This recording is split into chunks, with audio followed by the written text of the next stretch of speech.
And let's get right to it. Let's get to the question of the day. And it's simple. Will Aaron Judge hit home run number 62 today or tomorrow? You can actually vote on this question on Twitter. Right now it's 50-50. Vote at Duck Millard on Twitter. Will Aaron Judge hit home run number 62 today or tomorrow? He's not free swinging right now, which could be good things for the Blue Jays in the Yankees in the playoffs, because maybe he relaxes and starts hitting bombs.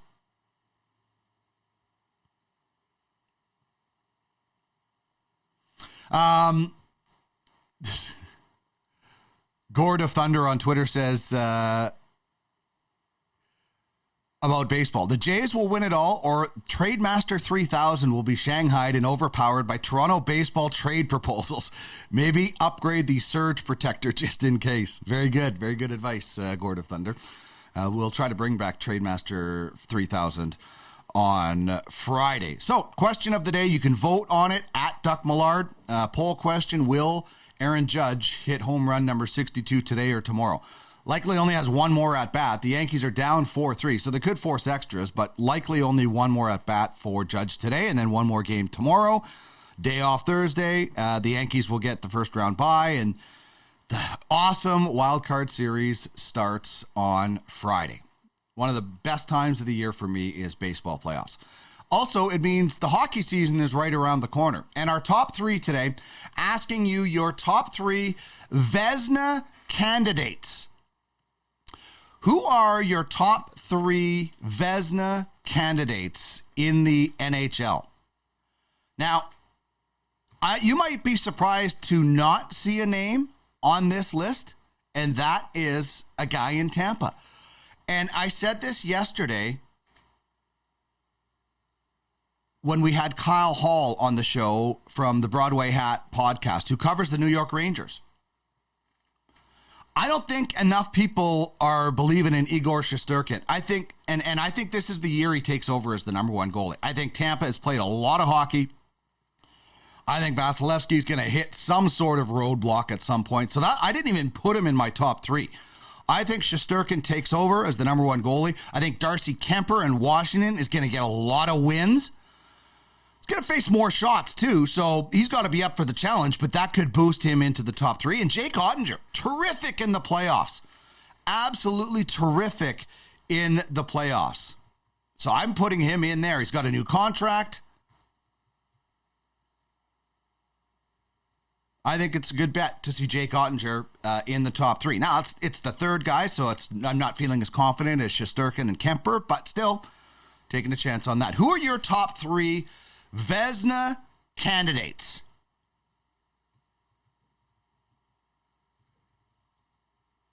Hit me up on Twitter at Duck Millard, or you can chime in right here on Twitch. It's twitch.tv/Ultimate Fantasy Sports. You can chime in right in the message board with everybody who is joining us on the show today. So who are your top three Vezina candidates as we get closer and closer to the NHL season? We're going to talk some hockey and get some predictions. For me, when it comes to the top 10 scoring centers. That's what I'm going with today. We'll do positions by positions as we get close to the season. So hit me up with your top three either on Twitter,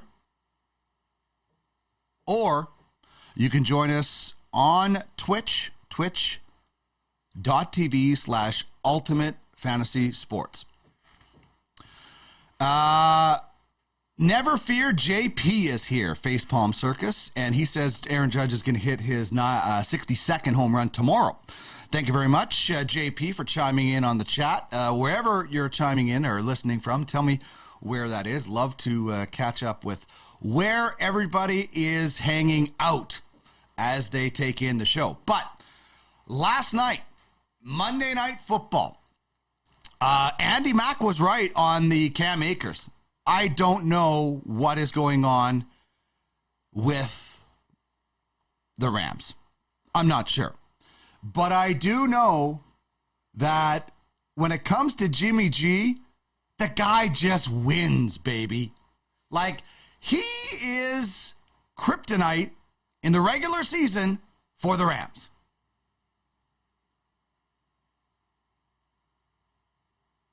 Look at that career record against the Rams in the regular season.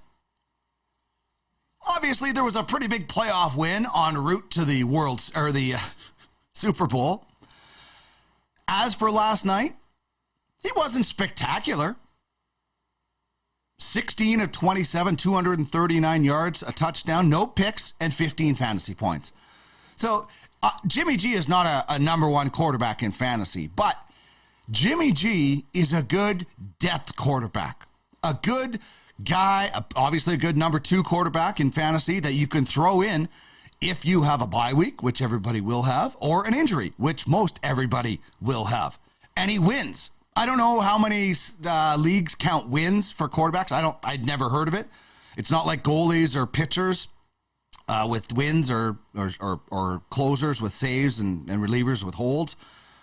So I don't know if you're going to get that, but I think you can get double-digit points out of Jimmy Garoppolo. He's pretty safe. And he wins games. So if you're a 49ers fan, which I know my man Hernan Salas is, you're pretty happy with just getting the win. And you're very happy that the 49ers kept Jimmy G around. Also, turning out to be a nice fantasy option is Jeff Wilson Jr. Fantasy depth from the 49ers running back. 13 points last night, and progressively getting more and more involved. Just 22 yards in week 1, 85, 75, 74, and a touchdown last night, a beautiful touchdown. But those are consistent numbers that you can look in and say, okay, this is a good running back 2 or flex option. Let's see him get into the triple digits and maybe a couple of touchdowns before you start anointing this guy as your number 1. He shouldn't be. But definitely some depth. So some interesting depth players from the 49ers. Oh, and there's a home run in the Yankee game, everybody. And it's not Aaron Judge. It's Kyle Higashioka. I mean, everybody is hitting home runs for the Yankees except Aaron Judge. Now, the good thing is Aaron Judge is coming up to the plate right now. So I will be giving you play-by-play, pitch-by-pitch of what Aaron Judge is doing as we are talking about this. You might want to flick on an extra TV at some point because you definitely want to keep Ultimate Fantasy Sports Daily on your computer. But Judge is up to bat right now, and I'm not sure he's getting... Oh, and he just lines one into center field. So it's not a home run, but he's off the schneid for today. And unless this game goes deep into extra innings, you will be waiting until tomorrow to see Aaron Judge hit number 62. Okay, there we go. Nice little live interlude during the show. As for Jeff Wilson, as I mentioned, let's see him get into double digits and, multiple touchdowns every once in a while, like some of the top backs do. But certainly the San Francisco 49ers are providing fantasy teams with, at the very least, some depth options that may be able to turn into something more down the road. Keep in mind, Jimmy Garoppolo even said last week his arm got tired. He did not have the normal type of preseason as far as reps because they weren't counting on him being the number 1 guy, obviously. I think as Jimmy G gets going, he's going to get better and better. So maybe guys to stash, maybe guys to, obviously I think you can start Jeff Wilson as a flex option or running back 2, possibly, depending on the situation, when you get into the bye weeks for sure. But certainly things to watch out for with that San Francisco 49er team, the least of which is that they're winning games. And the NFC, just like the NFC West, just like the AFC West, will be very interesting. As for production through 4 weeks of the national football season, this is point totals according to CBS, and it's Lamar Jackson leading the way at quarterback. Josh Allen, number 2, right on his heels with 128 points. Patrick Mahomes, maybe not the best game so far this season. Maybe a little bit ordinary, getting used to not having Tyreek Hill, but still third best at 103. Jared Goff, 108, and Jalen Hurts. I predict Jalen Hurts will be in that Patrick Mahomes, Jared Goff spot. He's going to move up 1 or 2 spots as the season continues on. Nick Chubb delivering for all running backs. Nick Chubb leading the way when it comes to running backs. It's very impressive. Saquon Barkley, we told you before the season that this guy was coming into the year with a chip on his shoulder. And he's delivering. He was in the Wildcat the other day. Jamal Williams, a lot of hype right now for him. And Clyde Edwards-Helaire, couple of touchdowns the other night. And like I said, that Chiefs offense without Hill has taken maybe a little bit more time. And Derrick Henry, the guy people were writing off back to being a top 5 running back in the National Football League. When we look at some of the guys catching the ball, Stephon Diggs is still leading the way. Cooper Kupp with a monster game last night. Hope you took the over on that because he covered. He's got 62 points. He vaulted from the number 5 spot to the number 3 spot. And then there's Hill and Waddle, the two dynamic duo from Miami, and they're sandwiching Justin Jefferson of the Vikings. So a fairly close race for the top receiver. Not so much for the top tight end, and not surprising, Travis Kelce is the man, even though he didn't do a whole lot in their week 4 contest. But a pretty big drop-off from there to Hawkinson, even Andrews, and then Gerald Everett and Zach Ertz. So obviously we know who the top tight ends are in the National Football League. But who are the players that you should be looking at for Week 5 when we're talking about waiver wire targets? This is where I'm not going to say you are going to win your league outright. But if you don't pay attention to the waiver wire, I don't see you losing. So this is an interesting number 1 on the list, and Brian Robinson Jr.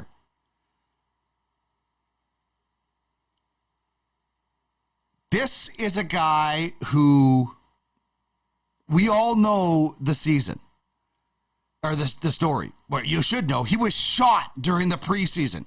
But he was shot during a car robbery. They're trying to take his car, and he was shot lower body. He's been medically cleared and will be activated from the injured list at some point in the next 3 weeks, according to Riverboat gambler Ron Rivera. Grab this guy, put him on your roster. He is only on 46% of the rosters. So I definitely be looking at that. I also like Raheem Mostert. I like Raheem Mostert. Because I think there's going to be more and more opportunity. In Atlanta, Tyler Algier, the running back, ran 10 times for 84 yards in Week 4, and he caught his only target. So he saw an increased workload, and with Cordell Patterson being out with a knee injury, there is an opportunity. So he's going to get the ball, and let's see what he does with it. But as I said, I think Mostert is another guy that has a bit of a veteran pedigree, had almost 70 yards, caught 3 passes. He's out carrying Chase Edmonds. But he only got 1 touchdown, and that was Week 1. So anyway, a few guys to focus on. We'll get back into this as we go and throughout the show. We'll touch on a few other guys, but those are the top 3 guys that I would be targeting, and they're all running backs. I know George Pickens is on there. I'd like to wait and see, but certainly an option, and then obviously a few more receivers and a tight end at the bottom with a new quarterback for the Jets. So we'll dive into this as we go throughout the show. We'll get back into this. We'll also dive into, we're going to get into baseball when we come back with Erik Grosman of What's Your Call Sports. But we're also going to get into some NHL news. Matt Barzal signs a massive new contract with the New York Islanders. This is wild. I did not see that. I guess we know where the Johnny Gaudreau money went, and it went all to Matt Barzal. Chew on this one as we will get back to it later on, as well as some interesting players in training camp and a prediction of the top scoring centers for 2023 or 2022, 2023. All of that still to come on the program, but when we come back, we're going to dive into some baseball chatter with Erik Grosman of What's Your Call Sports. This is Ultimate Fantasy Sports Daily on twitch.tv/Ultimate Fantasy Sports. We're back in a second.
Just after 4:20 p.m. Eastern, 2:20 in the Mountain Time Zone, but the Eastern Time Zone is what a lot of people are going to be focused on, especially starting Friday with the Toronto Blue Jays in the playoffs for the first time. Not as long as Seattle, but the first time in a while for the Blue Jays, it feels like anyway. It's going to be exciting. I think I remember the last time we remember the bat flip and all that. I was on the air on the radio and it was wild. So I can't wait for afternoon baseball here on Ultimate Fantasy Sports Daily starting Friday. As mentioned, Aaron Judge did not hit a home run today.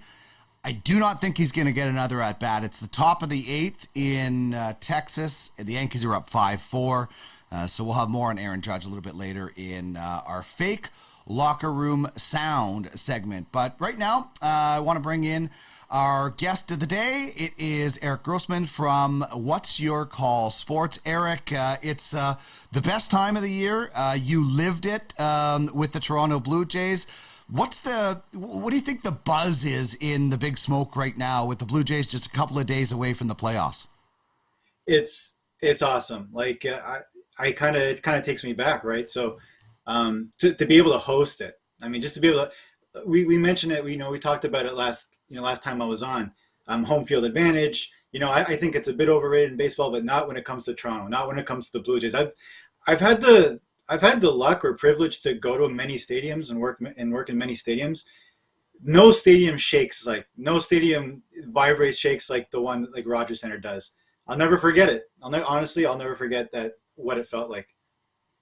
Yeah, I remember being on the air during those playoff times, and like I said, it was such an exciting. And this is coming from Edmonton, where at this time of the year the Oilers dominate everything, right? Just like the Jets or the Giants do, and things like that. So Toronto really captured the hearts of, I think, all Canadians, just like the Raptors did, and hopefully we'll see it again this year.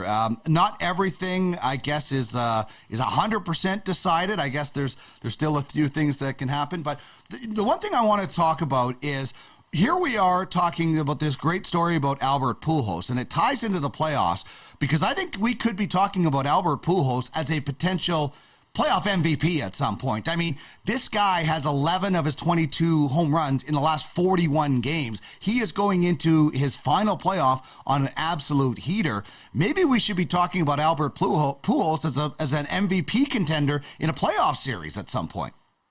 100%. Like, why not, right? And it's so, I love it when they go out on top. I love it when the greats go out on top. Like David Ortiz did the same thing. It's like they were like, that's, you know, when you grow up, he was my time. Albert Pujols was the best hitter I've seen, right? Him and Miguel Cabrera, like those type of guys. It's like, it's amazing when they can go out on top the way they are. So why not? Why, you know, he's on fire right now. He is completely dialed in. There's no reason why it won't stop when it gets to the playoffs. I can't think of anything. Been there, done that, right? For him anyway. That's exactly it. And that St. Louis team is, I think they're they're a team I don't want the Dodgers to face, because although they did beat them last year, but they're that grizzled veteran contender team. Like, you look at the Toronto on the other side, it's a fairly young team. This St. Louis team has, you know, veteran moxie oozing out of everything. When you look at playoff matchups, obviously the one in Toronto is the one that you're most excited about, I'm guessing. But when you look around at the rest of the playoff matchups, what really intrigues you? You know, Dean, this is the way I look at it, right? Every team that makes the playoffs is obviously really good. Okay, so I'm always a clean slate guy, like going in and all those things.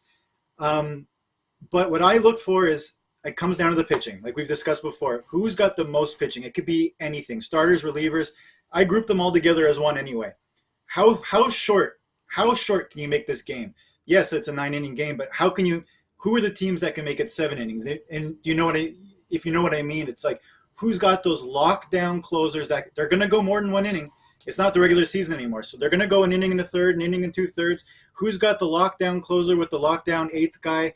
All of a sudden, that team that has, you know, if that particular team has a lead after 5 or 6, the other team starts squeezing the bat a little bit more because they know what's coming, right? And if you say that out loud to yourself and go, oh, I know what's coming. If you look at the Mets with the back end of their bullpen, all of a sudden you get to the 7th inning and you don't have the lead. It goes into your mind. Once it goes into your mind, it's over. It's because everyone's got the physical skills. It's the mindset now at this point. Mental toughness, I guess. I look at this Mets-Padres series, and it's so interesting because they both have really great starting staffs that are one team is only going to get 1 game. If the Mets lose, you only get 1 game out of your incredible staff and you blew the division. This is going to be a disappointment for whoever loses this series, because, you know, the Mets had it and they have that great pitching. The Padres made the big trade and everything. So this first series between the Mets and the Padres, the team that loses that is going to feel the most disappointed, in my opinion, out of any playoff team. Here's how you can look at – this is how I'm going to look at that series. And this could be obvious, but it's just the way I feel, right? The Mets will win if the scores were 4-3, 3-2, 2-1, 5-3, something like that. The Padres will win 13-3, 10-2. Mm-hmm. Do you know where I'm going with that? Like, if it's going to be a battle of pitching, if it's going to be a battle of bullpens, if it's going to be a battle of tight-knit, low-scoring games, I'm taking the Mets. But if San Diego wins, it's going to be because they won by a lot. They're not. That's just my feeling. That's just my feeling again. It's the amount of pitchers you have. So, you know, starters, if you have 4 starters, but you can only start 2 because let's say it's only 2 out of 3 and you only get 2 games, the other guys will still pitch. Like, I've been hearing a lot of stuff about, for the Jays, like, who would be the third, you know, who would go game 3? You know, it's a big discussion between Barrios and Stripling. It's a big discussion. Well, I got news for you. It's going to probably be both anyway in that game, right? So, like, if Barrios starts, which he should, in my opinion, Barrios should start that game because he's more of a starter and he's the investment. He's, you know, this is where you get paid the big bucks for, right? He would start anyway. If he does well, then you don't have to worry about anything. He's going to the 5th or 6th inning and you're good. If he doesn't go well and you start warming the guys up, well, who do you think is coming in the 2nd inning if you get in trouble? Mm. Stripling. So either way, it'll work out for you. It'll work out for you either way. You don't have to. I don't think you have to pin down one guy. I think it's whoever your 3rd starter is might go in game 1. Like, you don't have time. This is where, like, this is the awesome part about it. I think we'll talk about managers later, but this is what sets the managers apart here. How well do you use your staff? Like, maybe your third guy in the start rotation can't wait for a game 3. You might have to do game 1, just for example. Yeah. And you know what? Like, I'm not a fan of bringing in guys that are starters. Like 95% of the time, I'm not a fan of that. When it's like all hands on deck, final game, yeah, you're throwing everybody. Like, I didn't like a couple of years ago when Dave Roberts went to Clayton Kershaw in the playoffs, but it's all hands on deck, and it's a Hall of Famer. So at that point, I do understand it. Most of the time, I don't like it. Like, I don't like it early in the series when managers do that, because then I think your bullpen's saying, what the hell? Like, if it's all hands on deck and your bullpen is tasked, yeah, then I get it. Okay, so the Jays Seattle series is interesting. It's in Toronto. It would have been interesting if it was in Seattle, because you know what happens in Seattle every time the Jays are in town. What do you think that would have been like? Oh my God. I would actually, you know what? I'd be curious. I would have been curious to see. I know the Jays fans wouldn't want that, but like, I would be curious. I would have to imagine it would be basically more or less the same as it always is when you go there. I don't think it would change. They will spend the money. Like, they will pay to go. That would be really weird, though. It's almost too weird, actually. If you're think about it from the Mariners' point of view. Yeah, that's got to be strange. You host your first play. You would, in this case, they would be hosting their first playoff game, God knows, in however long. And next thing you know, they get outdone by the Blue Jays fan. That would actually come in for, thinking from the Mariners side, I wouldn't like that. No, that actually make me feel bad about that. It happens in the NFL at times too, right? Where, like it used to happen in San Diego all the time. The San Diego Chargers fans would sell their tickets, and there would be always more opposition fans there than anything. Tampa Bay and Cleveland. This is the one series I don't know where to go with, because on one hand you have Cleveland riding the year that they had, and it's almost like making the playoffs is fine. And the other hand, you have Tampa Bay, who always seems to have the talent to get it done. Where do you go in this series? It's literally flip a coin. This is a flip the coin series. Like, I could see it going any which way. If I'm going to go with Tampa. I'm going to go with Tampa, just because I feel like when it's all said and done, it comes into those clutch moments, those situations where you just need to get it done. I think they're going to get it done when they need to. Just getting those runners in a scoring position. Cleveland, I mean, it's also nice to be on Cleveland side, because this is bonus now, right? They're in bonus time. This is like kind of house money. Yeah. They're going to go on with literally no pressure. Like, it's the best when you can play relaxed, especially in the playoffs. If you can just be relaxed. They have nothing. They've proven it all. Like, they've already proven it. Right? We've seen it. I think ultimately, if the Rays starters do what they're supposed to do, I think the Rays will win. If the Rays starters get in trouble, well, there's the coin flip again. I think it sways back to Cleveland. Yeah, and it's going to be fun watching this Cleveland team, just like that Baltimore team, in kind of the coming years, to see who can really take that next step and really contend. The one thing we've been talking about with Albert Pujols is the home run chase and trying to get 700. I completely forgot he was, that's the all-time home run leaders right there, 703. But a lot of people, and I, including myself, didn't realize about the RBI number 2 spot that he was chasing, and almost makes you wish he would come back one more year to try and pass Hank Aaron. But to pass Babe Ruth, tough week for Babe Ruth. He gets passed in home runs in a season, and Albert Pujols passes him in RBIs. Yeah, yeah, tough for him. No, Babe Ruth. I mean, he's always gonna be the best player ever. But but whatever. Look, the number, it speaks for itself. I'm always in the line of thinking, like, if the player wants to come back, like, go for it. But at the same time, it all depends on the makeup of the player. Like, a lot of times they'll be like, well, I don't want to just come back for the sake of it, just to kind of get these numbers, and you take up a spot, and it becomes a bit of almost a distraction. It becomes too me-ish. You know what I mean? Yeah. And I think people like players like Albert, like, they don't want that. They're some players are okay with it, but like some crave it, I think. But other ones are kind of like, no, this. I don't want this to be like my last, go around. I think to go out on top the way he is, I think sure, those thoughts will creep in. He'll be like, well, maybe I could do another. But I think once you make up your mind, go out on top for sure. If he came back, who knows? It could. You never know. Yeah, it's weird. Aaron Donald did the same. He won a Super Bowl, said he was retiring, wrote his retirement letters, and was back in the game last night. He came back because he can. But Albert has said all along, I am going to retire. I'm going out, and you're right. I think it's a really cool story. You and I have talked about MVP. Oh, sorry. Did you want to add on to that? No. I agree with you. Like I think it's just amazing. It's great. Like just to see that you're the best guys, like the best players that we've seen kind of go out on top. And just to remember where he came from, like not drafted in the 40th round or yeah, right? Like it's late. Really late. Was it? No, I think it was somewhere there, wasn't it? Like 20th round or 30th or something. And you know what? I remember, like, I'm going off topic a bit, but I remember asking the scouts, a couple scouts that I knew, like just with the Jays, just killing time even, just like, hey, what happened here?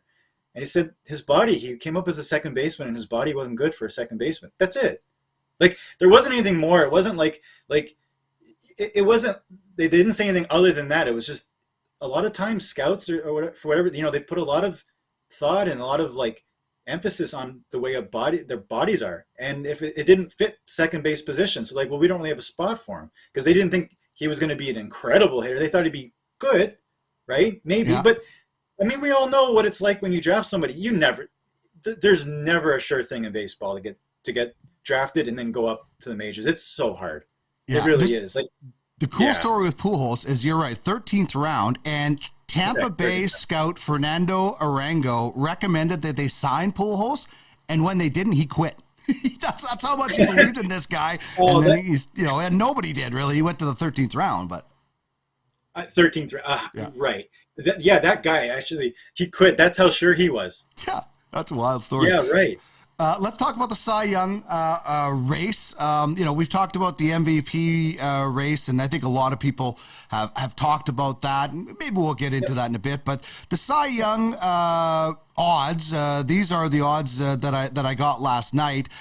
I don't know if anybody is catching Justin Verlander, even though he had that stint on the IL. But do you expect him to be the Cy Young winner when all is said and done in the AL? I do, Dean. I do. I have him as my first. The reason why I have him is you got to take that into account that he got hurt, so he missed some innings there. But it's too good even despite that. You know what I mean? Like to have your ERA under 2 and to have a WHIP under 1 and to just basically be absolutely dominant every time you take the mound. I mean, look, it's too good despite that he doesn't have the same amount of innings as Manoah. But Verlander's my guy. Who do you have as your next 2? Let's call it. In the American League, my number 2 guy, I think I might go with Ohtani, actually. I like what Dylan Cease has done, but I'll probably go with Ohtani. And Framber Valdez has just been so automatic. I know I like Alek Manoah, but those other 2 guys I think would be my number 2 and 3. Oh, yeah. What about you? I like those 2 guys. I had. It's so funny that Ohtani's in this conversation after everything we talked about last week. My controversial pick that I'm still staying with it as him as my MVP. I am, despite how crazy Judge is. Like, but let's keep in mind if Judge does win, it's not like I'm gonna go, oh how what's going on around here, right? So. Anyway, be that as it may, I have Manoah and even Shane Bieber in that conversan as well. Oh, okay. That's cool. Yeah. What if Judge doesn't get 62? Does that make Ohtani the MVP? No, it doesn't. It doesn't change. Okay. That part probably doesn't change for me, and it's only because of what Ohtani's done. Judge literally can't do anymore. If there was no Ohtani, if Ohtani was that much even. Not as good as he is. Yeah, I would take Judge.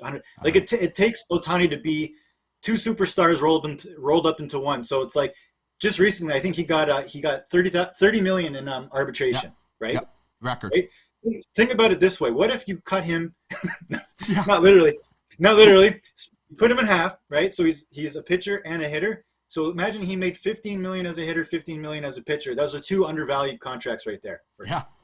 Yeah, it's a really good way of looking at it. Yeah, what would you pay a pitcher of his caliber and a hitter of his caliber? What would you pay, like just for a year, an average salary? What would it be? Oh, he'd be 20 million easily. Easily, right? So you're looking at 40. It should be 40 million for the year. Like 30 is too little, I think.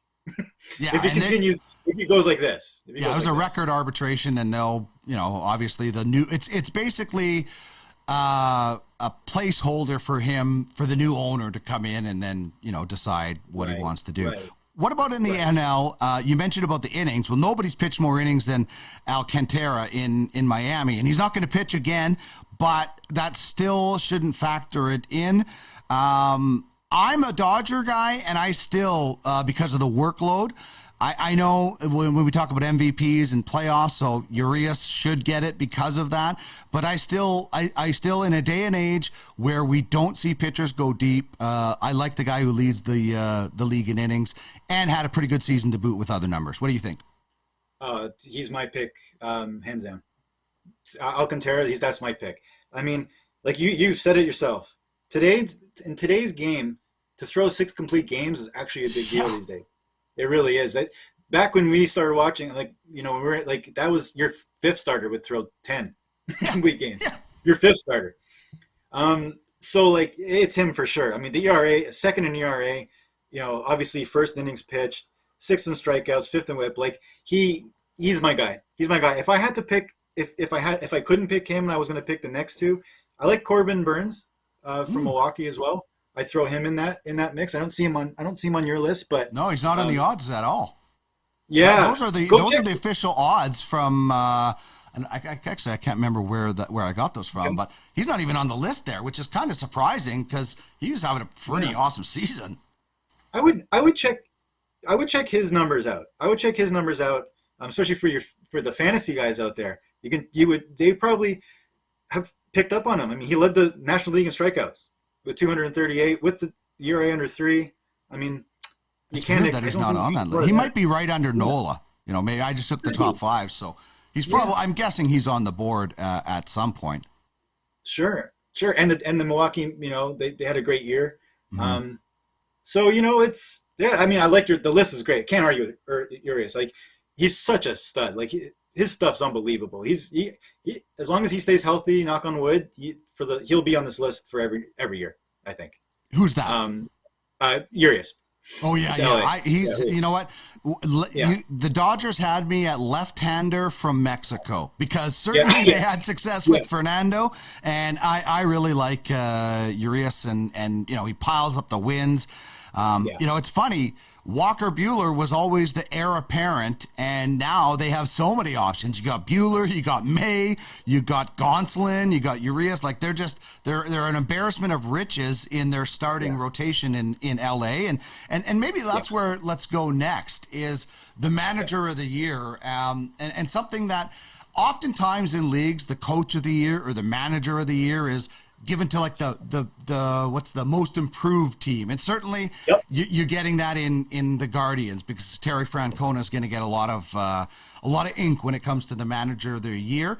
But in the NL side, it's actually probably going to go to a guy who won the most games, which is such a novelty. And I mean, this Dodger team is top 5 all time for single season wins, and they're not getting talked about because they're so far ahead. And sometimes people could say, oh, they got such a good team, Dave Roberts isn't the manager of the year. But I think this year, he really has earned the manager of the year. I can't argue it. We just take it for granted. We just take the organization, how well they are. That's a well-oiled machine. The Dodgers are they are the perfect franchise. They're just run from top to bottom. I always say, ownership, your team's only going to be successful by your owners. That's it. Your owners, they literally lead the way. They pave the path, and it just trickles on down. Once it's good up there, it just trickles on down. That Dodgers team, I mean, it's not an accident that they keep getting these everyone you just mentioned, right? So you have I don't know how you can argue Roberts. Just don't take it for granted. But not everyone can manage a team like that. You can also screw it up. Yeah. People don't realize that as well. You're like, oh, it's so easy. All you have to do is turn the lineup in and just sit back and watch. Again, I always I don't tell everybody, but the thing to keep remembering about managers is always not what you see on the field. What you see on the field is the game. Everything you work to goes into that game to manage it. The way, you draw up your plans and everything. It's everything you don't see And he must be acing that, and we don't see it, but he must be acing that, because even the talent, you won't get that record if the manager doesn't have things at that nice even. You know what I mean? That nice even keel. You won't get the results. You won't get it, and that's why managers get fired. They get in the way sometimes. They get in the way, and I always thought Cito was the best at that. Like for those Jays teams, there was no better manager for that team. Just don't ask him. He's not going to go and manage the Tampa Bay Rays. Like he's not going to. He can't mix and mango the line. He doesn't want to. It's not his style. It's not what he was a feel guy, right? Yeah. Roberts is in this. I gotta think that Roberts and Cito are in that same that's Dusty Baker, same thing, right? Yeah. They're in that same class. That like they know exactly what to do with the people they're managing. It's more about the relation, the communication, the building you have with those players and knowing what they're all about than it is really pinch hitting for this guy or putting that guy batting fifth or sixth. Like, yeah.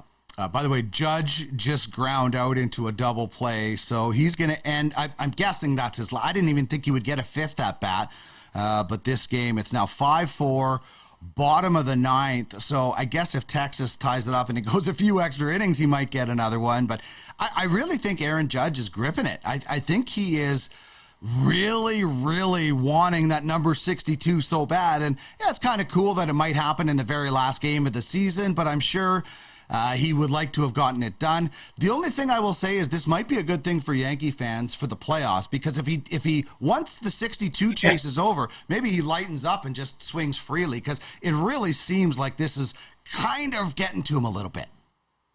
Hitting is the hardest thing to do in all of sports. It's the reason why when you fail 7 out of 10 times, you're amazing, right? You're incredible if you fail. Can you imagine if you failed 7 out of 10 things that you did every time? You wouldn't be considered incredible, right? I wouldn't be married anymore. Well, right? Yeah, touche, right? So with Judge, the only way to hit, the only chance you have is to have a clear mind. It's got to be clear. To focus, like you got to be clear. It is so hard. It is so hard when you have that thing. It overpowers your brain. Your brain is such a powerful thing. It's your biggest muscle in your body is your brain. Mm-hmm. And if that's not clicking because of this distraction, if you will, it's so hard. You just hope that a pitcher makes a mistake and he just hits it. That's really it. But it's so hard also because he can't tell the pitcher how to pitch to him. So if the pitchers don't want to pitch to him and he knows and he's got this like tick, tick, tick, I got to get my 62 before the season ends. You're going to swing at bad pitches. You're probably not going to hit a home run.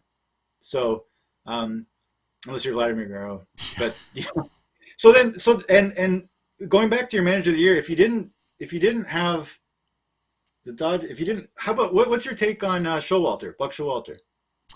Yeah, I think he's done a great job. I think that's kind of in the Terry Francona kind of area too, right? Where this is a guy who's turned things around, and again another team that's probably, like you said, playing with house money. So I don't know. If I look in the National League, obviously I think what Atlanta did is pretty impressive as well after losing Freddie Freeman. So 100%. I'm looking at St. Louis, Phillies back in, but. Probably I'd throw it at Atlanta if I wasn't going to give it to the Dodgers. Yeah. Oh, again, we take it for granted, right? How good of a job he's done. It's just like, but they have so much talent. Again, but someone has to make sure that all mixes together and that it's a balance and that it actually translates onto the field for wins and losses. That's 100%. If people think that's easy, I'm telling you it is not. Yeah. It's like coaching Canada's Olympic hockey team. It's not that easy, even though you have stars or whatever. So not everyone can do it. A lot of it is when you have stars is managing the personalities and making sure everything's fine that way. And then the rest kind of handles itself. And that's probably what you said about Cito Gaston. What he was so good is managing those personalities. Yep. I'm not going to get in the way. Here's what everybody's job is. You guys all have a clear job to do. I'm going to give it to you because I trust you. If I take you out, if I move you down in the lineup, if I take you out, I've just showed you I've lost confidence in your ability, and that's going to hurt you on the field. So I'm going to stick with you, whether anyone likes it or not. Sorry, that's the way I manage, and it translated into 2 World Series, so he didn't do too bad of a job. Yeah, worked out pretty well. All right, before we let you go, got to tell us about What's Your Call Sports. I love what you guys are doing. I threw a video together for you guys. I know some other people have, so tell everybody where they can find it and how much fun they can have. Yeah, absolutely. What's Your Call Sports? Go to our YouTube channel. WYC Sports on YouTube. You can check us out on TikTok. We have a pretty good channel there as well. Our team does an amazing job. There's about 4 or 5 of us, and we get together, twice, 2 or 3 times a week, and we're trying to come up with some ideas for content. So soon we're going to come out with, we want people to voice their opinion on robot umpires. That's what we asked, Dean, we asked you to do that. Andy as well. So we want your opinion. We want your take. This, we haven't seen anything like this before, and it could change the whole complexity of the game, really. All of a sudden you have an automated strike zone. What's that going to do to the game, right? So what's your call? We want to hear everybody's opinion. They're all good. We'd love to talk about it. That's what it's all about. It's engagement. And, you're talking about something that you enjoy. It's sports, it's baseball, but it's also the ins and outs of the game and things that, what do you like to see? What do you want to watch? What do you find interesting? That's WYC Sports. What's your call? Well, I always say an opinion can't be wrong, so bring the opinions, be respectful, and have some fun with your fellow sports fans. I love chatting with you, Erik. It's such a neat insight that you bring, and I can't wait to do it next Tuesday when we're actually going to have playoff games. I'm like, Friday afternoon is going to be, it's kind of like Christmas for me, so I can't wait for it, and I can't wait to chat with you next week again. It's going to be great. Absolutely. I enjoy doing this as well, Dean. Anytime, my friend. All right. There's Erik Grosman from What's Your Call Sports. Check it out. At WYC Sports on Twitter and get in the game, get in the debate. Facepalm Circus says Judge is trying too hard. Yeah. And Maria says, Erik, you're awesome. So there you go. The listeners and the viewers continually want more Erik. Less Dean, more Erik. Great baseball chat, insight that not everybody has, and that's why we love bringing, although Facepalm Circus, JP says the largest muscle is the gluteus maximus. Well, the most important muscle is the brain. Let's go with that. The most important muscle is your brain. All right. Speaking of Aaron Judge is trying to hit home run number 62. We have exclusive fake locker room sound of Aaron Judge giving himself a pep talk. We're going to bring you that exclusive fake locker room audio when we come back. This is Ultimate Fantasy Sports Daily on Ultimate Fantasy Sports Twitch channel.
Yourselves ready to race at great heights to become the global sim racing champion. Create your crypto livery.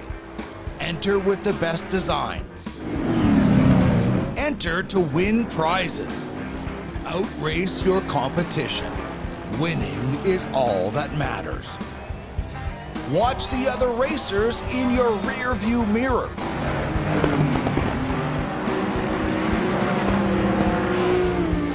Gain massive exposure battling against the biggest names in crypto with a season-long race for the championship.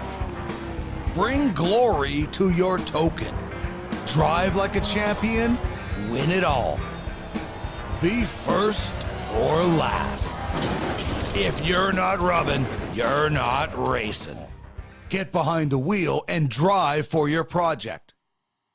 All right, the Ultimate Crypto Drivers Championship is going to be phenomenal, and you're going to want to be involved for sure. VR1 Racing is a crypto-centric professional sim racing league. The primary goal is to provide an effective marketing tool for crypto projects to get noticed. It's very expensive to do that in the crypto chain. This is not. VR1 Racing provides a year-long entertaining platform that gives ongoing exposure for you. Full broadcasts on Twitch and YouTube, metaverse watch parties, design contests, and more. This is a really solid marketing opportunity all over this thing. More details can be found at uffsports.com/VR1.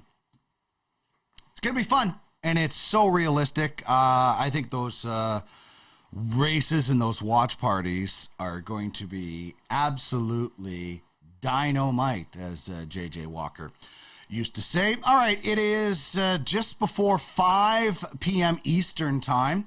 My name is Dean Millard. Thank you very much for joining me on Ultimate Fantasy Sports Daily. Erik Grosman was our guest last segment. If you missed it, you can catch it later on YouTube, or we'll get it out in podcast format as well. But right now, it is time for something that we like to have a little fun with, and it's called Fake Locker Room Sound.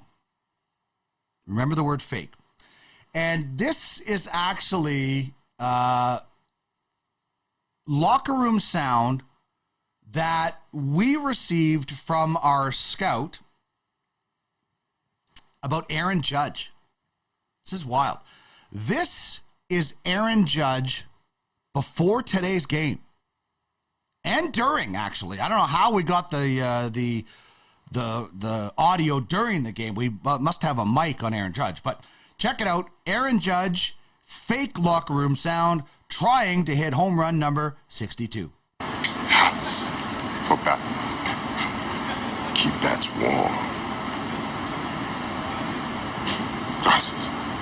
En este momento, para que me des el poder para conquistar el fútbol, te daré mi devoción para siempre poderoso.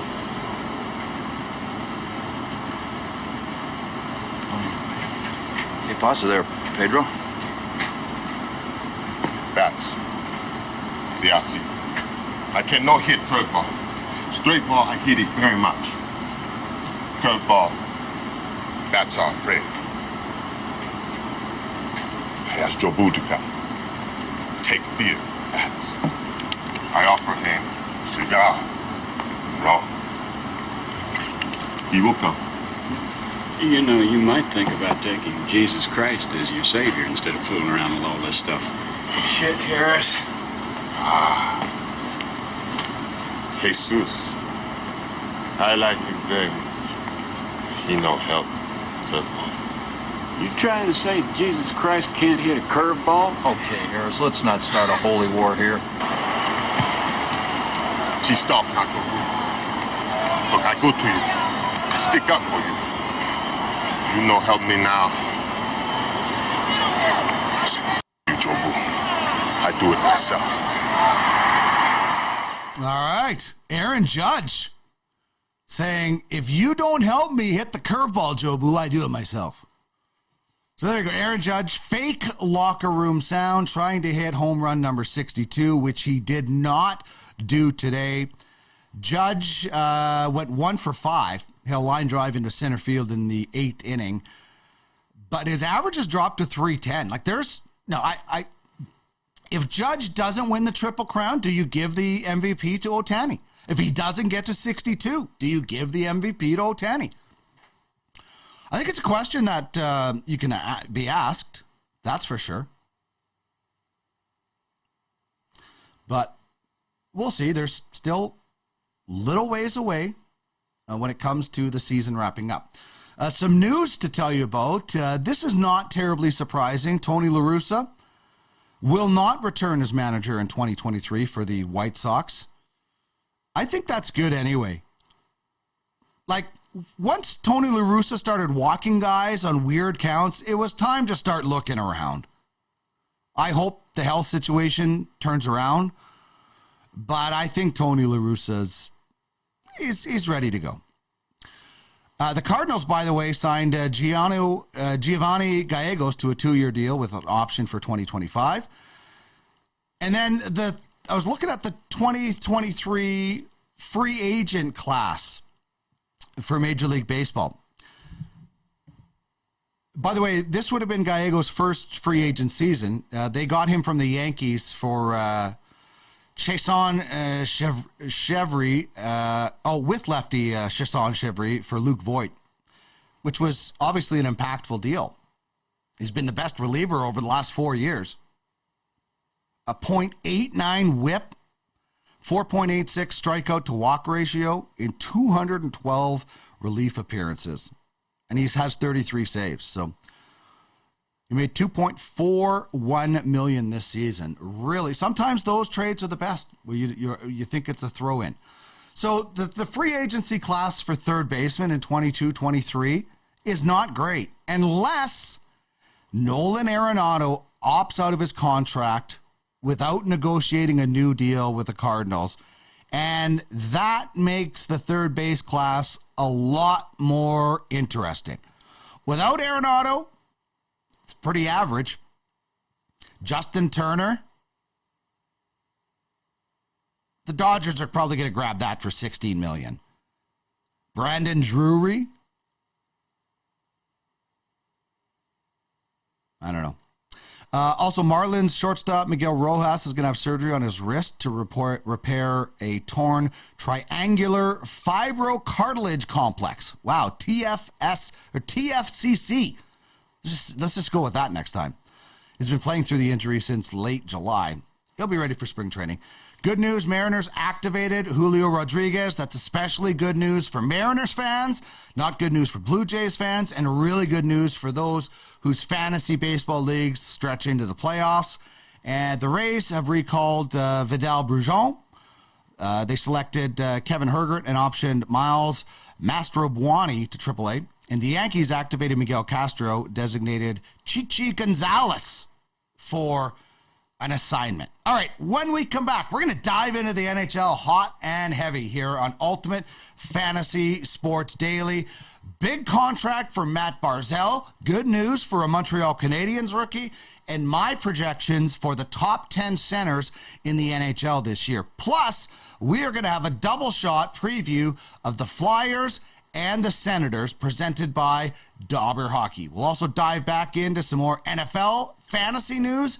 We'll see what else comes up. Plus, your comments, what you want to chat about, and more in the Twitch chat.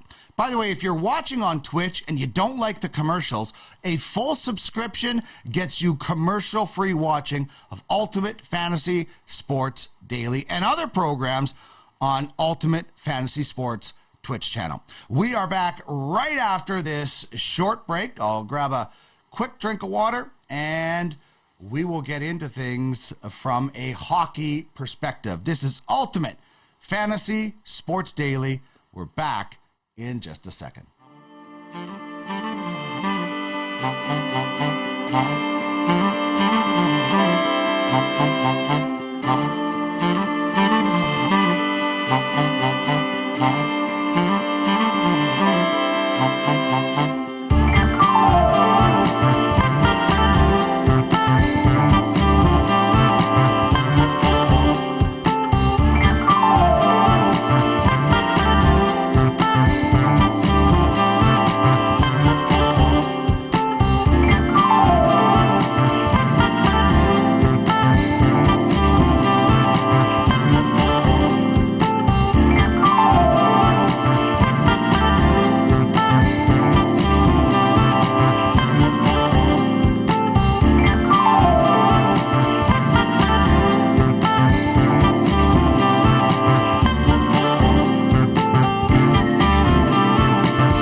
Eastern Time. My name is Dean Millard. Thank you so much for sticking around here on Ultimate Fantasy Sports Daily. We are here Monday through Friday, 4 p.m. till 6 p.m. Eastern, and the show is available in replay format on YouTube, Ultimate Fantasy Sports Network, and just search Ultimate Fantasy Sports Network wherever you find the best podcasts, and you can find all of our shows in podcast format. How about this, eh?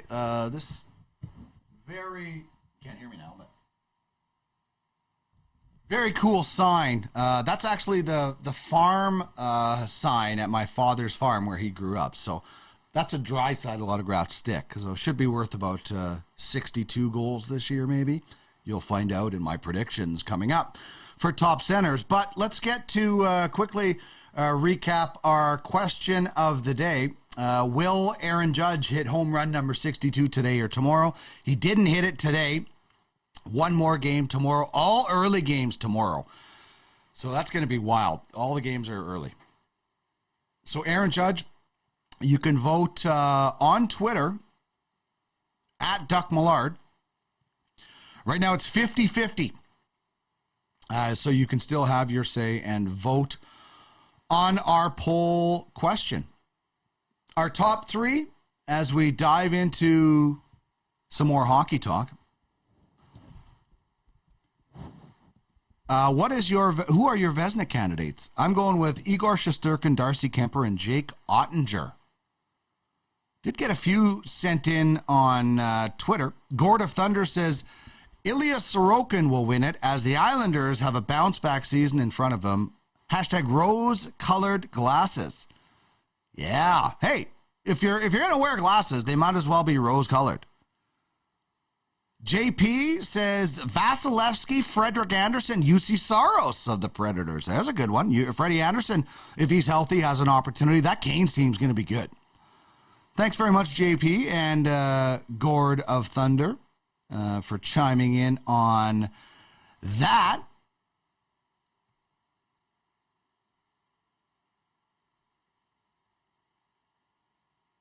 Oh, geez, Jays might not even play tonight.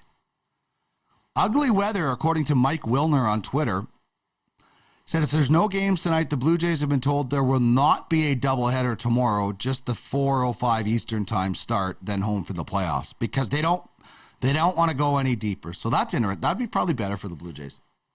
Just rest up, get your rotation ready, and go. Have a bullpen day tomorrow, or throw your fifth guy out there. Whoever's not going to be starting starts tomorrow. All right, let's get into some more hockey talk. And this is the big news in the hockey world today. And that's Matt Barzal getting a brand new deal that is going to kick in next year.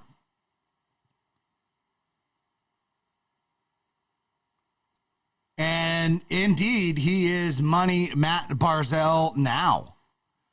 I don't understand this. I really don't get why the New York, like we just chatted yesterday with Kyle Hall, and we were like, it's kind of a weird offseason for the Islanders. You know, they tried to get Johnny Gaudreau, and then that's it. That's all they seem to do. Oh, and they fired a really good coach in Barry Trotz. And so, like, what is Lou doing? Like, what kind of team is Lou building? This is a team massively filled with veterans. Like, you look at New Jersey, New York, and the Islanders, it's like the Islanders are living in an old folks' home compared to the other two. Matt Barzal is young. He's 25 years old, so they're not all ancient history. But it's a weird time to give Matt Barzal such a massive contract. He has never came close to his output in his rookie season of 85 points. So I don't know what is going to happen with this Islander team. Is Lou pulling a George Costanza and he's trying to get fired? It's like when you don't want to break up with a girlfriend, so you do bad things and you want her to break. Is that what Lou is trying to do? Because in Lou we trust doesn't seem to be working. Matt Barzal bangs out of the gate with 85 points in his rookie season, 2017, 2018. Since then, he's had 62, 60 in 68 games. That was a pretty better season, so almost a point per game. That would have been in the 70s. 45 in 55 and 59 in 73. He's not a point per game guy in his career. And he just got paid. I mean, in a world where we're not sure what is exactly happening with the cap, Matt Barzal just hit the lottery. Coming off a 3-year contract that he signed in 2020 of $7 million, where he was good, but not great. Now, Lou Lamoriello signs him to an 8-year deal worth over $9 million.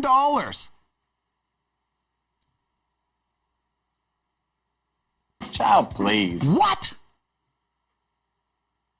You ever want to get back to the playoffs? Playoffs? Strange things are afoot at the Circle K. This is a bizarre move by Lou. Don't get me wrong. I think Matt Barzal is a good player. But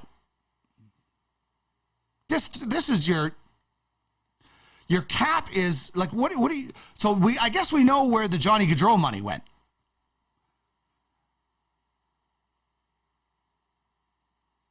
Anders Lee, 32. Brock Nelson, 30. Josh Bailey, 33. JP Pajot, 29. Kyle Palmieri, 31. Casey Cizikas, 31. Cal Clutterbuck, 34. Matt Martin, 34. Zach Parise, 38. I mean, is this an alumni game or an NHL team? I like Barzal. I just don't know if I want Barzal making $9 million. And if he is, he's got to be a point per game guy. What are your thoughts on the Matt Barzal signing in New York? Especially, I'd love to hear from Islander fans, because I don't get it. Matt Barzal's loving it. Getting paid on Long Island. Wow.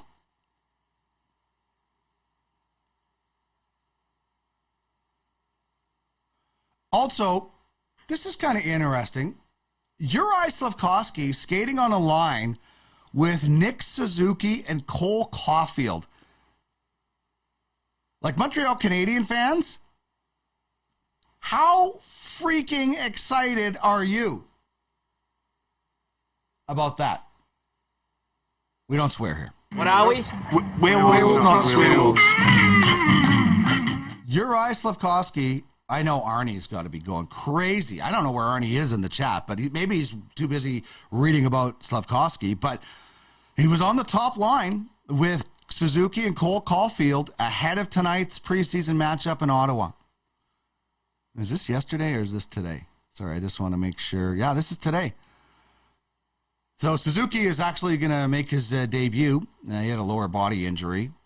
And then he signed his big deal. So Caulfield, Suzuki, Slafkovsky. Well, we're going to get a look. I still think, listen, we're going to talk about Dylan Holloway in a second, but I still think when you look at the start of training camp, there's one thing. Halfway through training camp, there's another level. The end of training camp, those last couple of games, another level. First 10 games, first 20 games, all of that keeps going up and up and up and up and up. And so be excited, sure. You can be excited that a guy is on the top line to start, but just watch how it goes as the preseason, as the AHL lineups get thinned out and more NHL lineups dive in. Danny DeKeyser has been released from his PTO from the Vancouver Canucks. John Stevens, Noel Juleson, Brady Keeper, Guillaume Brisebois, and Colin Delia have been placed on waivers. Oh, this is interesting. Jeff Skinner, Tage Thompson, and Vinny Hinostroza, the top line for the Buffalo Sabres tonight. Jack Quinn, Casey Middlestat, and Alex Tuck as the second line. The Sabres have some good young pieces, too. I think that people should be excited about the pieces that the Buffalo Sabres have coming along. All right, so let's talk a little bit about scoring centers. And this is by the way, all this data is from NHL.com. So if they're listed as a center by NHL.com, they're going to be a center for our purposes here. And this is the top scoring centers, again, according to NHL.com from last year. McDavid, number 1, Huberdeau, Draisaitl, go down the list. And you might say Huberdeau's not a centerman, but he's listed as a centerman. Now, Tony liked the alumni game. Well, they're old. Those guys are old, man. So these are the centers from last year, 1 through 10, and what they did. Now, here are my projections when it comes to centers in the NHL this year. And I want to hear from you. I want you to tell me where I'm wrong,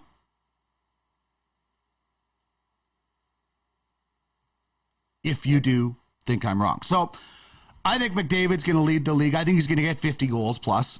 And he's going to end up with 136 points. That's my prediction for this year. I think Draisaitl's right behind him. He's going to have 62 goals and 131 points. So they're going to be 1-2.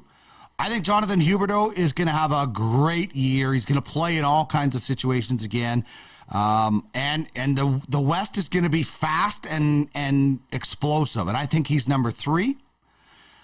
I've got McKinnon coming in with almost a 40-goal season, just under 120 points. Jack Eichel, I think, scores 50 in Vegas, breaks 100 points. Austin Matthews ties Leon Draisaitl for the Rocket Richard and has another 100-point season, 102 points, just behind Jack Eichel.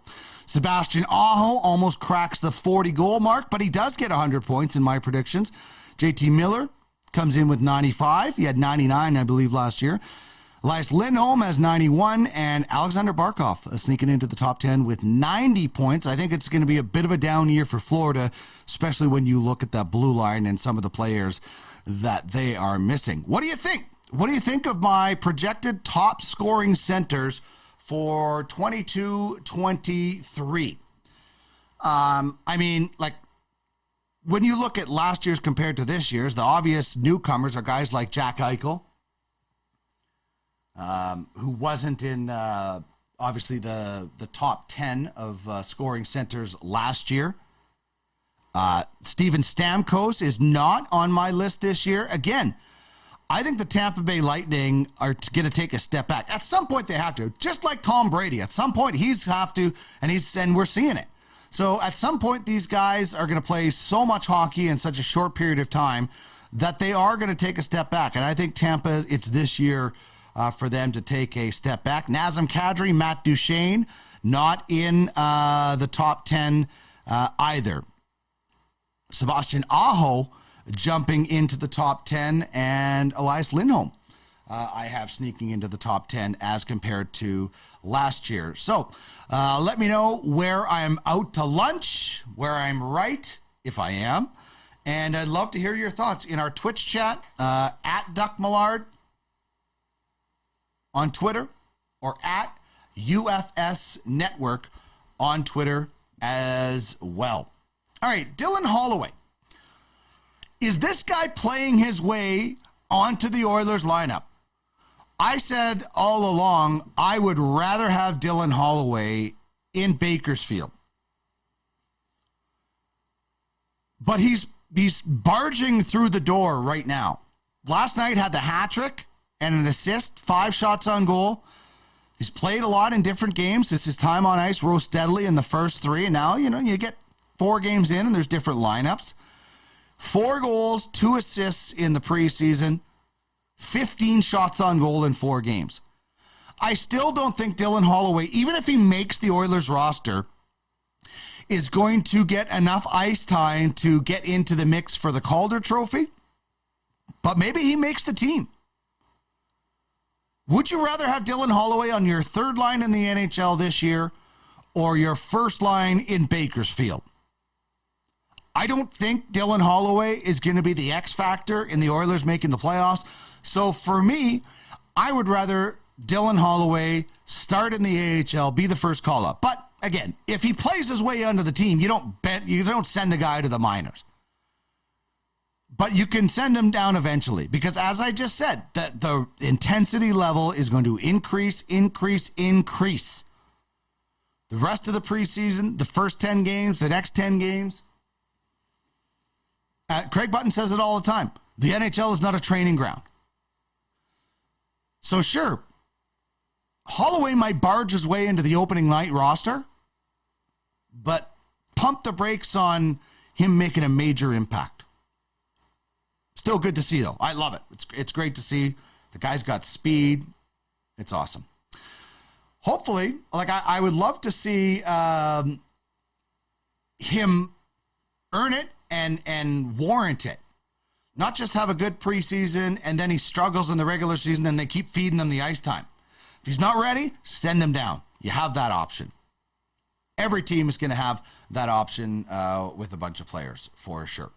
All right, that was weird. I hit the wrong button. We had a wipe. Whew. When we come back, we are going to get into our Dobber Hockey double shot preview. The Flyers and Torts and all their injuries, and the Senators and all their optimism. Lots of things to be excited about when it comes to our nation's capital.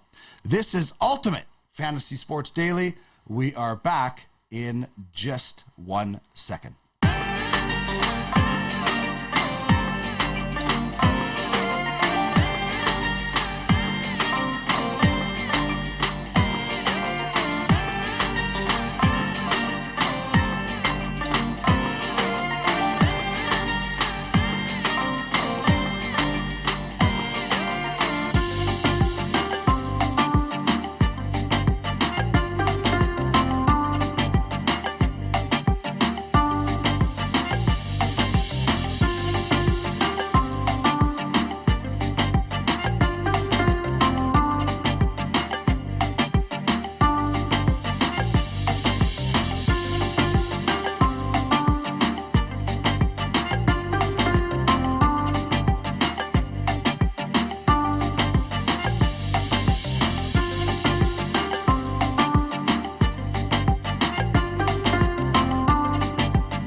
It is 5:23 Eastern, 3:23 or 2:23 in the Pacific time zone, 3:23 in the Mountain time zone where I am located.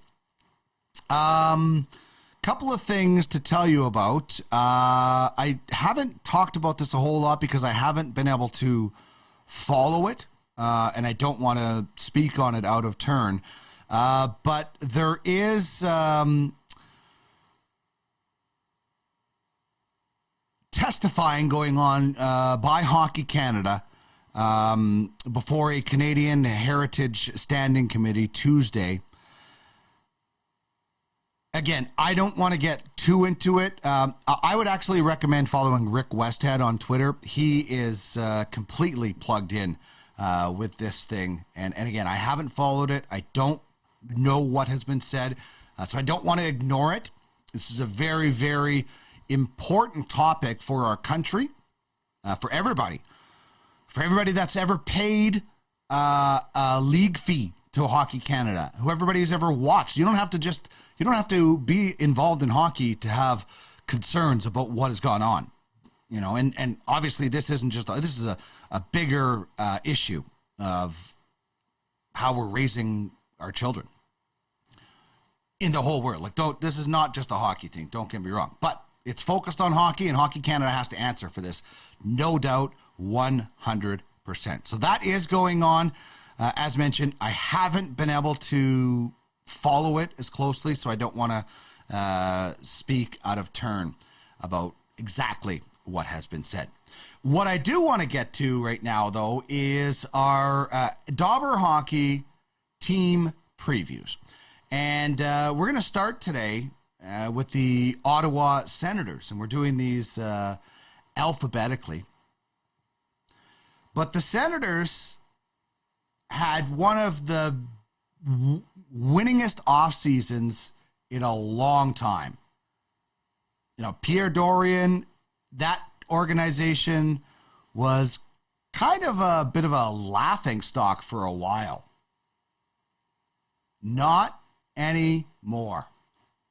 They've got stars now. They traded for Alex DeBrincat. They have Brady Tkachuk.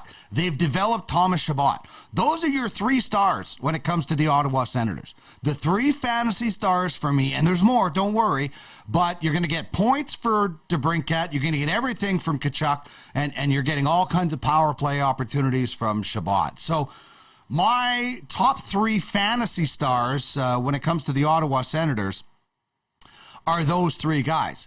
My breakout player is Erik Brandstrom. I think there's so much focus on Thomas Chabot on that left side that Brandstrom's going to get softer matchups, and he's going to get some second-line power play time.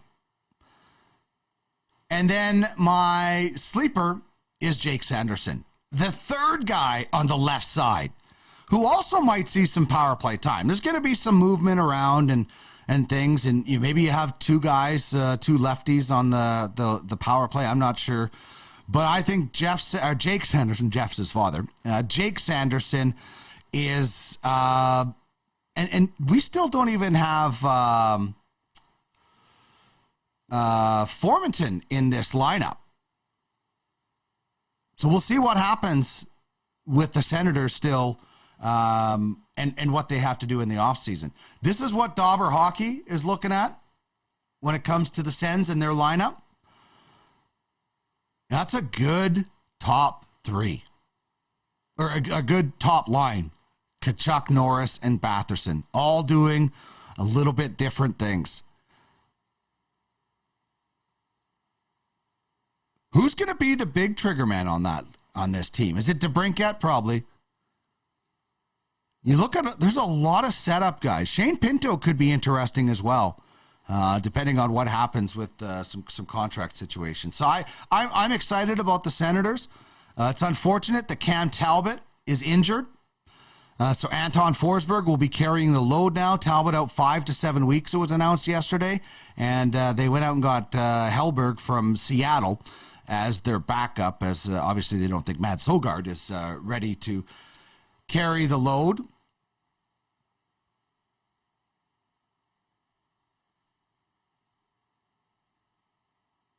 So it'll be interesting to see just what the Senators do. Like, I think the Senators I don't think they're a playoff team in the East. The East is there's not much change there. So I think they're going to be in tough, but they're going to spoil somebody. They're going to be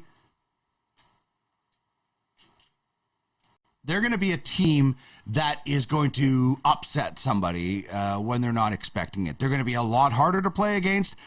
And, like, there's some teams you look at and you're like, man, there's maybe a line and a half fantasy value. Not on this team. Even old man Claude Giroux. He might get 65, 70 points. You can go 3 lines almost on this team for fantasy value. Goaltending, obviously some issues. And that left side of the defense is going to be dominant. They're going to have to do something at some point to move somebody. I like the Senators, though. Not for the playoffs, but I love them for fantasy value. I really think there's a lot of value there. Now, the next team we're going to do in our double shot Dobber Hockey preview, not a lot of value. Not so much. Child, please.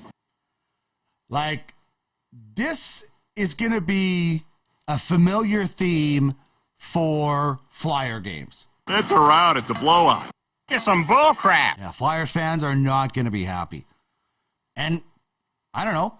You tell me, if you're a Flyer fan, where's the hope?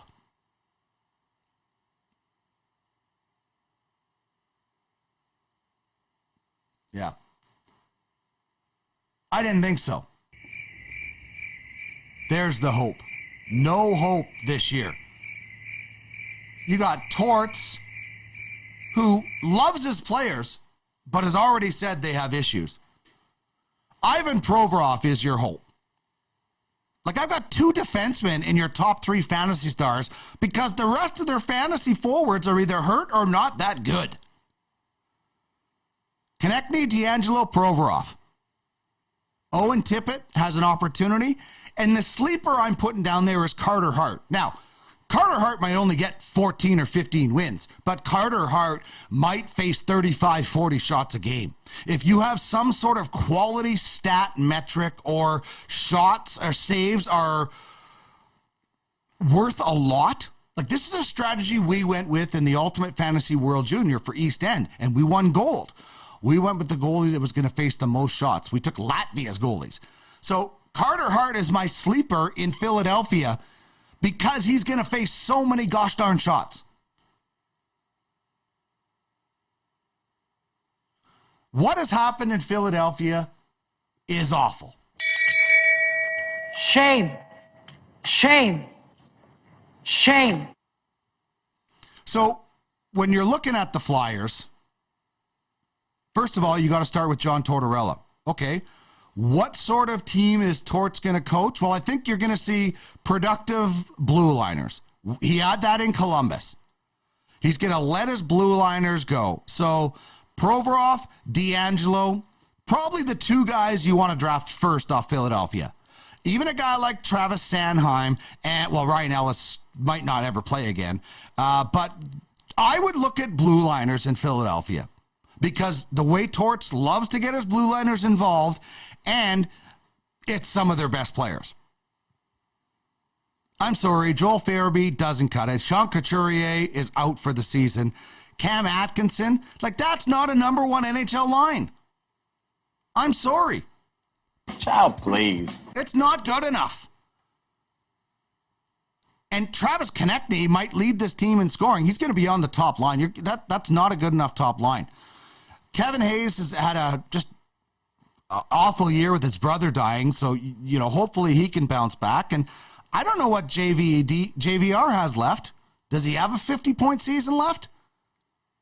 This is ugly. And this is going to get ugly with Torts.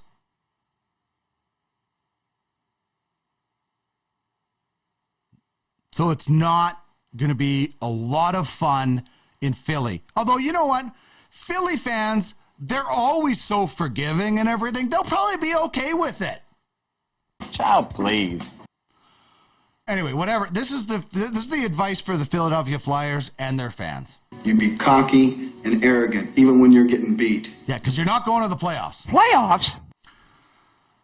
Either are the Islanders. I'm sorry. Matt Barzal getting over $9 million next year? I don't see it. But I can tell you what Matt Barzal is doing. He's strutting. Like, this is footage of Matt Barzal after signing his deal in New York. Strutting in Long Island. He's strutting. Barzal, money man Matt. So some strange things going on. I don't know what they're trying to do in Philly. I don't know what Lou is doing on Long Island. And I'm not sure what is going to happen in Edmonton with Dylan Holloway. What do you think? Do you think Dylan Holloway makes the team? Andy Mack, great show. Thank you, Andy. Love it. Chime in on Twitch, on our chat message board, or hit me up on Twitter at Duck Millard. Do you think Dylan Holloway makes the Edmonton Oilers this year? I think he might start the season, but eventually he'll find his way to Bakersfield. That's my thoughts. All right, when we return, we'll dive back into our question of the day and our top three. Will Aaron Judge, we should be changing this now to will Aaron Judge hit home run number 62 tomorrow, because he didn't hit it today. The Yankees are already done. I think every team starts tomorrow at like 2 o'clock Mountain Time, 4 p.m. Eastern, all early games, so they can all get to where they need to go for the playoffs, at least the teams that are into the postseason. Maria, hi, and giving some cheer bits. Thank you so much. Always appreciate the cheer bets. Oh, and somebody, you're the best around, Dino, UFF Sports. Thank you so much. Always a pleasure to be here talking about Ultimate Franchise Fantasy Sports. We're going to wrap the show up, get back into some NFL news, and see what else is going on. As far as news of the day, this is Ultimate Fantasy Sports Daily on the Ultimate Fantasy Twitch channel. We are back in 2 seconds.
right, it is 20 minutes before 6 p.m. Eastern. My name is Dean Millard. Thank you very much for being a part of Ultimate Fantasy Sports Daily with me. We are here Monday to Friday, 4 p.m.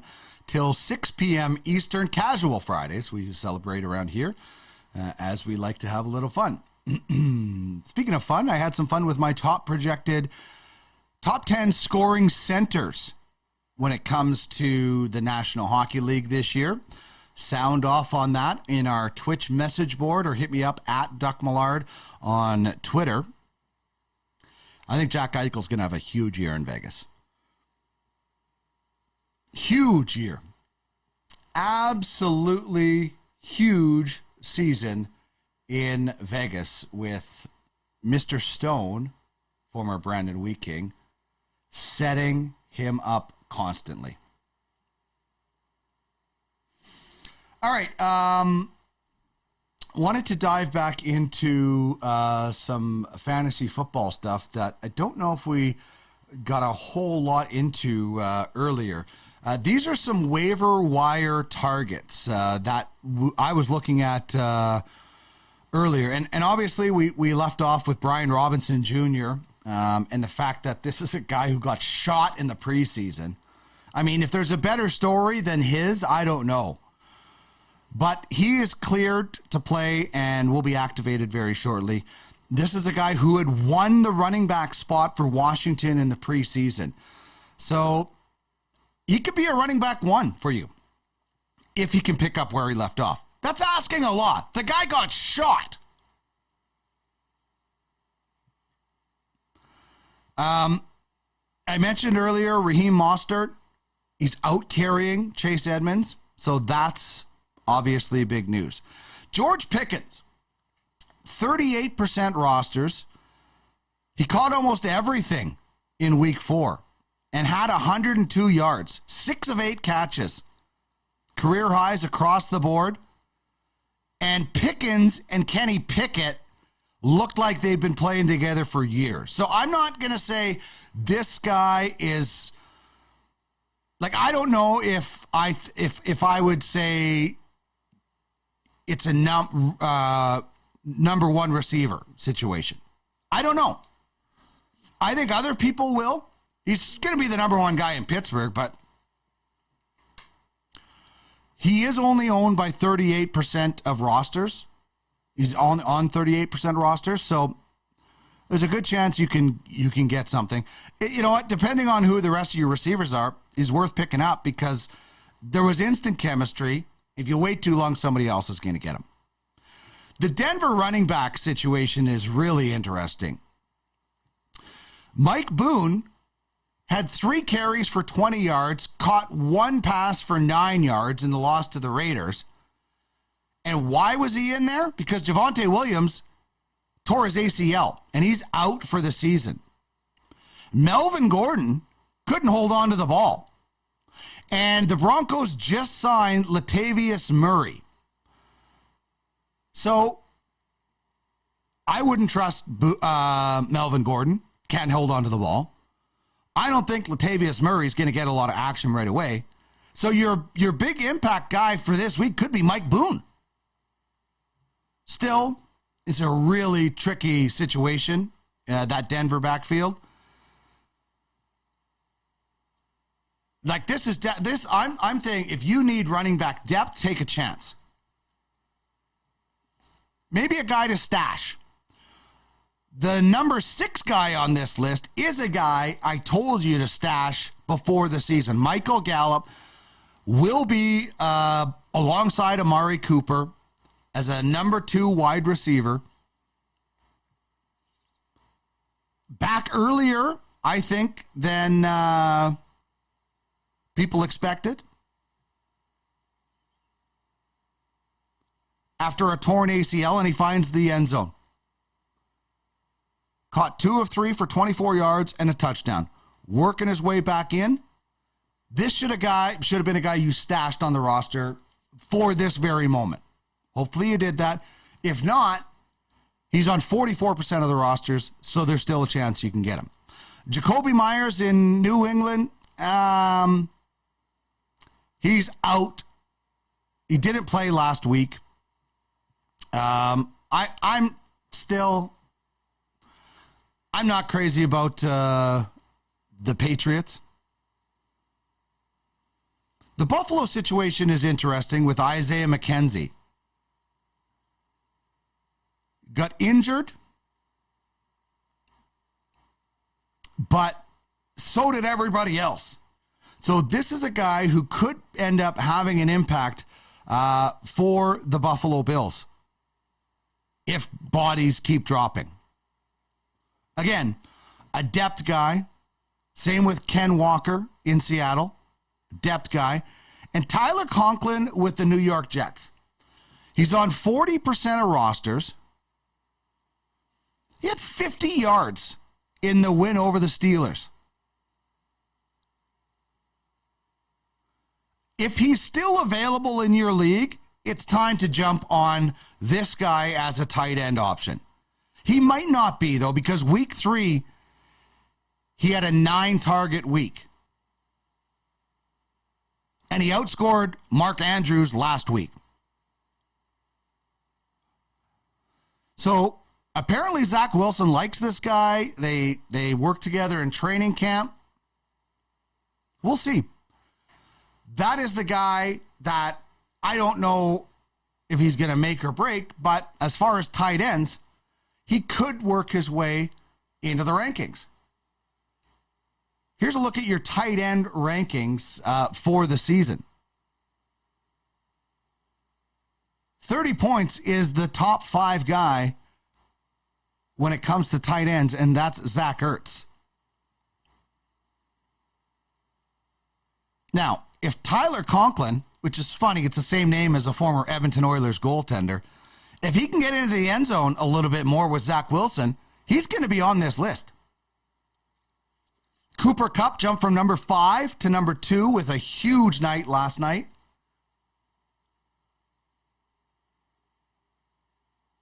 And when you look at the quarterbacks, Lamar Jackson, playing for a contract, representing himself, still number 1. Jalen Hurts, moving up the list. Nick Chubb dominating the running back. Saquon Barkley on a bounce-back season. You could say the same thing about Derrick Henry. This could be the year of the redemption tour. That's what it could end up being, is the year of the redemption tour. By the way, if you're looking at week 5 and looking to make a bet, head to @DuckMillard on Twitter, click the link in my bio, and get 125% bonus on sports at BetUS. Just like that. Bet responsibly, get 125% bonus, put some money down on Ty Conklin, not the Oiler goalie, and have some fun. Link in the bio @DuckMillard. We talked earlier about the AL MVP or AL Cy Young Awards. Here's the AL MVP odds. These are interesting. Aaron Judge, just ahead of Shohei Ohtani, Jose Ramirez, and Yordan Alvarez. So obviously a 2-horse race, and pretty much, I think, a 1-horse race for most people, except Phil Beavis. Again, if Judge doesn't win the Triple Crown and doesn't get to 62, do you swing the odds to Shohei Ohtani? Or is 61 and a run at a Triple Crown enough? It's an interesting question. As for the National League MVP, Paul Goldschmidt has been the leader. Like the AL race has been a 2-horse race. This has pretty much been a 1-horse race. So I think Paul Goldschmidt will win, even though Albert Pujols has stolen a lot of the attention as of late. It's still, I think, a 1-horse race. I think Paul Goldschmidt is indeed going to take the National League MVP. And then we talked about the managers of the year. I think it'd be kind of odd to say Dave Roberts isn't the National League Manager of the Year. I mean, only 4 teams in the history of Major League Baseball have won more games than the LA Dodgers. And that list could be just 3 teams if the Dodgers win their last 2. The Dodgers win their last 2, they end up with 112 wins. 1 more than the 1954 Cleveland Indians, and 2 back of the 1998 Yankees, the Cubs of 06, and the Mariners of 01, the last time Seattle was in the playoffs, have their record at 116. However, the Cubs did it in 155 games. Better winning percentage, obviously. 763. The Dodgers' winning percentage of 688 is still, well, it could improve, obviously, and they could end up. So Dave Roberts, he's going to win. He should win Manager of the Year. They don't have Walker Buehler. They had pitching staff issues with injuries. Dustin May missed most of the season. Kershaw was injured. Chris Taylor is banged up now. So I think Dave Roberts, it's as I said it before, a lot of times the Manager of the Year, the Coach of the Year is the comeback team, the most improved team. Well, that's the case for Cleveland and Terry Francona, who's probably going to win it in the AL. But in the NL, it should be going to the team that is taking a run at history, and hopefully they'll add in a World Series with it as well. All right, that is going to wrap things up for us on another edition of Ultimate Fantasy Sports Daily. A big thanks to Erik Grosman for joining me of What's Your Call Sports. Check them out on Twitter at WYC Sports and get in the debate game. What's your call? They're going to have some fun with robot umpires in the next little while. So big thanks to Erik, who will join us every Tuesday. Tomorrow, Tom Gazzola should be joining us as we'll talk a little bit more. We'll get the inside scoop on Dylan Holloway and more from Oilers camp and around the NHL. He's also a correspondent for NHL.com. So all of that still to come this week. Andy McNamara, Ask Andy on Thursday. Michael Amato will join us from Dobber Hockey, and we'll get into some more Dobber Hockey previews tomorrow as well. Thanks very much for joining me today on the show. If you missed any portion of it, we'll put it up on YouTube later today, and it'll be out in podcast format as well, so you can listen to it on your ride, wherever that may take you. Again, thank you so much for joining the show today. We'll see you back here again tomorrow at 4 p.m. Eastern for another edition of Ultimate Fantasy Sports Daily. See you later. Thanks now. Bye-bye. Bye-bye. Bye-bye. Bye-bye. Bye-bye. Bye-bye.